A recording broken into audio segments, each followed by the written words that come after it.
A potential ceasefire could be declared in Gaza imminently. A draft agreement includes provisions such as the release of hostages held by Hamas and a phased IDF troop withdrawal from Gaza. The deal appears to have been accepted by Hamas, but Israel is still considering.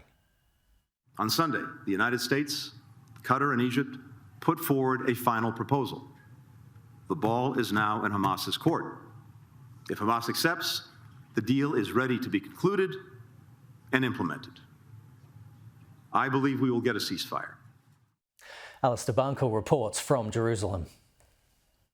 Without doubt, the US administration and the Egyptians and the Qataris have spent many, many months and many, many hours negotiating, mostly unsuccessfully, to get a ceasefire deal between Israel and Hamas. But the election of Donald Trump, his threats of all hell breaking loose if there isn't a ceasefire, and I think, incidentally, threats that apply to both sides, have helped give this renewed impetus. And his Middle East envoy, Stephen Witkoff, has been here in the region for a number of days now and been working with the outgoing Biden administration on this. So this has been a sort of a multi-front effort, and it looks like it is going to finally come to fruition. Now, we're not there yet.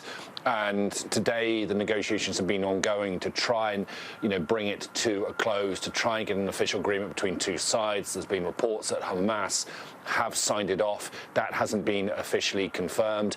I think the Israelis would need to go through a certain element of process.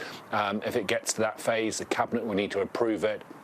I think the Supreme Court would need to hear any legal challenges from Israelis to it as well. But it is looking hopeful. It is different to what's happened in the past. I can't remember us getting this far or this close to a ceasefire deal. Well, certainly not since the last one, which was way back in November 2023. So there is real hope here in Israel, in Gaza, amongst Palestinians in the West Bank, and across the wider Middle East, that finally, whoever is responsible for getting it to this phase, whatever actions have been responsible for getting to this phase, a ceasefire is now potentially hours, if not days away, and we can start seeing the release of some of the hostages that have been held in Gaza, in return Palestinian prisoners as well, and crucially a surge of humanitarian aid into the Gaza Strip.